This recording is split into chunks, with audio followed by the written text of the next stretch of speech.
Bonjour à tous, bienvenue sur cette nouvelle vidéo. Vous l'avez certainement vu sur la miniature. Aujourd'hui, nous allons tester une Citroën C3. Non, je plaisante.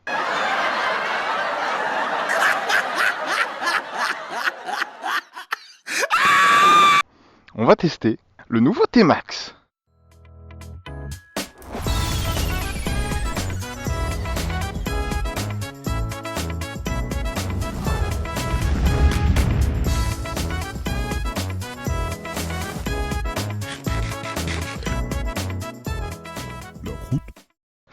Ok, donc directement, on va commencer par faire un walk around.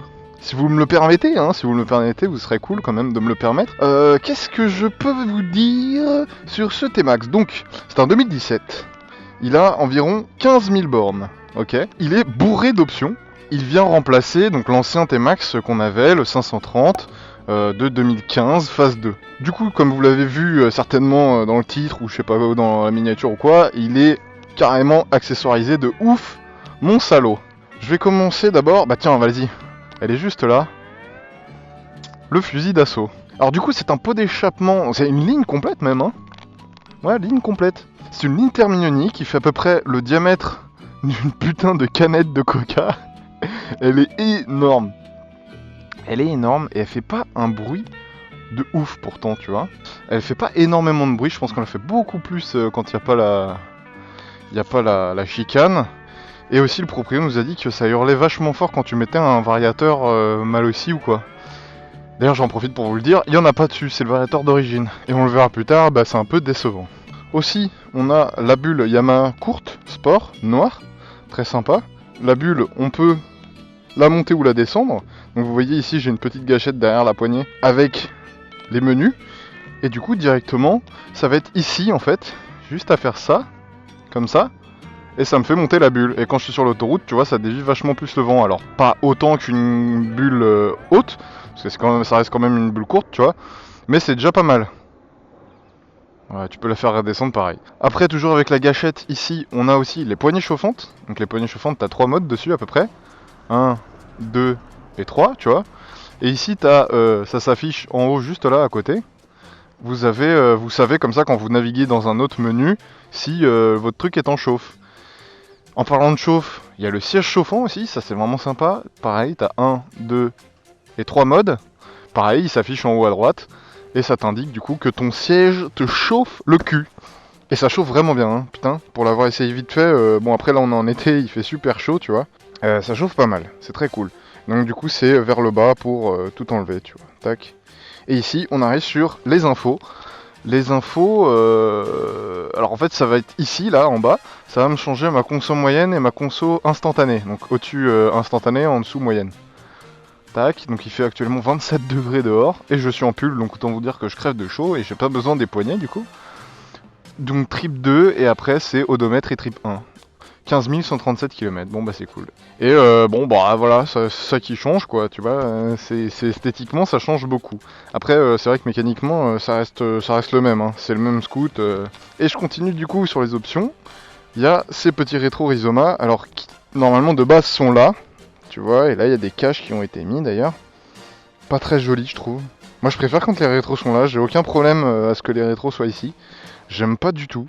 Surtout que on voit, en fait, tu vois vachement la moitié de ton corps dans ces rétros, tu vois. Tu vois, moi je vois jusque là à peu près. Je vois toute cette partie-là. Et après, il me reste du coup juste ça, tu vois, pour voir derrière moi. Donc en fait, t'es obligé soit de te tourner comme ça, soit de te pencher, soit de t'avancer et tout, machin. C'est pas très très pratique. C'est pas non plus ultra dérangeant. Mais c'est vrai que les rétros de base, on voit vachement mieux dedans quand même. Ici, ils ont fait un petit truc sympa. Il y a des petits boutons propres maintenant, tu vois. C'est plus comme c'était avant là, en gros, ici. Ils l'ont mis là. Donc là, t'as la trappe de fuel. Tac. Plus besoin de la clé. Ça, c'est cool. Avant, là, fallait la clé. C'était chiant. Maintenant, t'as une trappe rapide, tu vois. Et là, le fauteuil qui s'ouvre. Où dedans, il y a un trépied, un antivol et 2 bouteilles d'eau pétillante. Il est plus petit que celui d'avant, je trouve. Vachement plus petit. Je sais pas si on peut toujours mettre de casque dedans. On pouvait mettre 2 casques jet dans l'ancien. Là, tu vois, t'as une petite trousse à outils, je savais même pas. Comme sur la MT7, il doit y avoir 2 clés Allen et une clé normale. Et voilà, sinon, dans l'ensemble, j'étais pas fan du tout du design avant. Du coup, je vais le démarrer, vous faire écouter le son à l'arrêt. Voilà, tu vois, il fait un petit bruit bien rauque.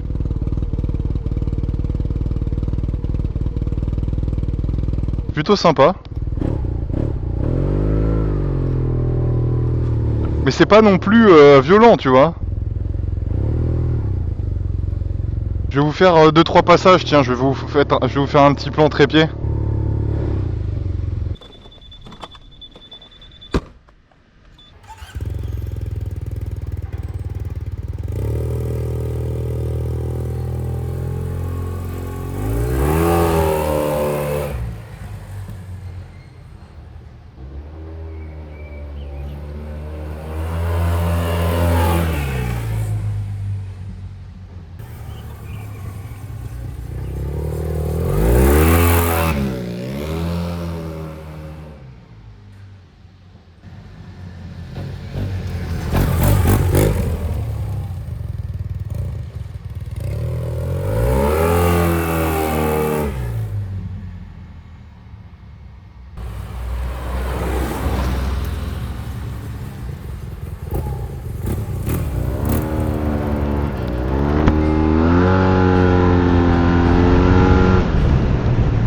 Alors la première chose que je remarque, qui m'a vraiment frappé sur ce T-Max,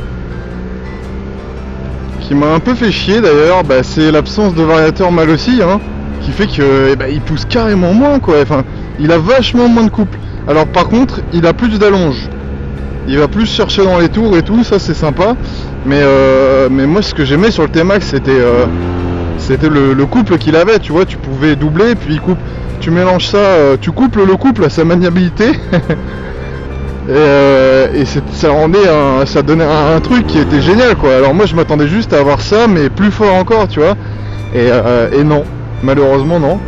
Par contre il a des plus gros galets, ce qui fait que en fait son couple il vient à peu près, je dirais, à 6000 tours. T'attends 1 ou 2 secondes parce qu'en fait il se bloque à 6000 tours. C'est ton minute max, c'est 6000 tours quand tu accélères à fond. T'attends 1 ou 2 secondes et là t'as le couple maximum du bousin. Ça pousse pas énormément. En fait le truc c'est que l'accélération est tellement linéaire que t'as l'impression que ça pousse pas. La première fois que j'ai testé, je l'ai testé en mode T, mode touring je pense. Et dans ce mode là, alors il y a plus rien quoi. Le truc on lui a coupé les couilles, tu vois, c'est vraiment il accélère plus.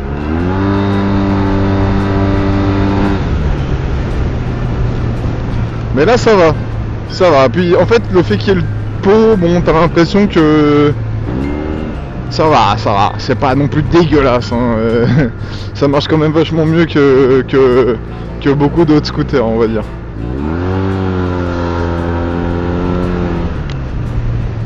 Et en plus il est beaucoup plus cher celui-là. Je crois qu'il est à 2000 € de plus, un truc comme ça. Enfin genre c'est avec toutes les options. Le truc il monte à 15 000 €, tu vois, enfin c'est n'importe quoi à foutre dans un scooter je trouve. Ah oui et ça aussi, j'avais oublié. Comment je me suis chié dessus la première fois, c'est la béquille centrale qui frotte.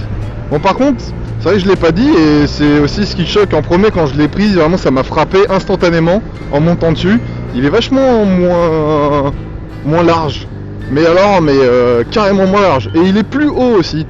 C'est-à-dire qu'avant sur l'ancien j'avais les genoux fléchis quand je m'asseyais dessus. Et là, faut que j'ai les jambes tendues.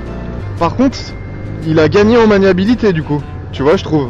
Genre, il est vachement plus maniable. C'est ça qui gagne dessus, je pense. Ah ouais, il coupe les gaz quand t'accélères trop fort. C'est con ça. Dès qu'ils sent que la roue patine. Bah en fait, oui, ça s'appelle l'anti-patinage. J'ai fait zapper, oui, l'anti-patinage, c'est ça. Et ouais, bon, voilà. Il est truffé d'électronique. Alors l'ABS, il se déclenche vachement moins fort que sur l'ancien, ça c'était un vrai problème. C'était ultra casse-couille quoi. Dès que tu freinais un peu trop, tu sais, tu conduisais, enfin je sais pas, t'étais genre à 80, t'as le feu rouge qui arrive, tu freines, le truc qui se déclenchait, il vibrait dans tous les sens, c'était insupportable. Il est vachement plus cool, dans le sens où il se déclenche plus tard, mais un poil plus fort, mais c'est mieux dosé en fait. C'est progressif, tu vois. Alors que sur l'autre c'était d'un coup quoi. Ah, ça fait un bruit sympa, mais après voilà, c'est toujours le bruit, c'est un peu un bruit d'aspirateur mais un peu sourd, donc c'est cool tu vois. C'est vrai que je me rappelle encore la première fois mec que je suis monté sur le T-Max, putain mais j'ai trouvé ça incroyable, genre j'avais jamais pris un truc qui poussait autant tu vois.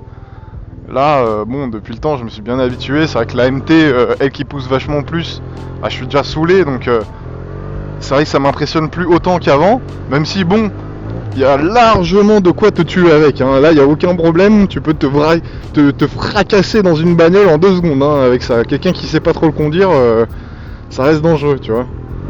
Mais c'est pas un foudre de guerre quoi, ça reste un scoot. Et pour lever, je sais même pas, attends.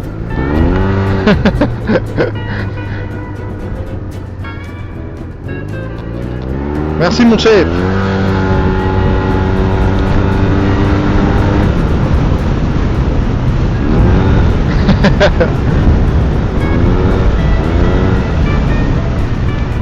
Pour conclure cette vidéo, parce que sinon je vais jamais finir, moi je sais pas finir une vidéo, vous le savez très bien.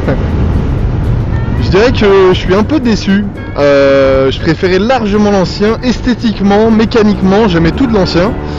Les 2020 là, les nouveaux 560, je les trouve plutôt magnifiques, c'est vrai. Mais ouais, je préférais largement l'ancien. Après bon, faut savoir passer à autre chose, hein. Ils allaient pas garder ce design éternellement, même si vraiment je trouvais que c'était la perfection du T-Max quoi. Tu vois le Lux Max, toute cette génération là, la phase 2 là, c'était vraiment les plus beaux quoi.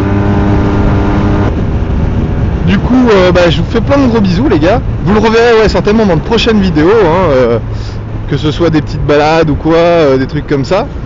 Bon allez, je finis cette vidéo là-dessus. Une grosse bise, abonnez-vous, mettez un like à cette vidéo si elle vous a plu, mettez-y un dislike si elle ne vous a pas plu. Et puis je vous dis à la prochaine pour une putain d'autre vidéo.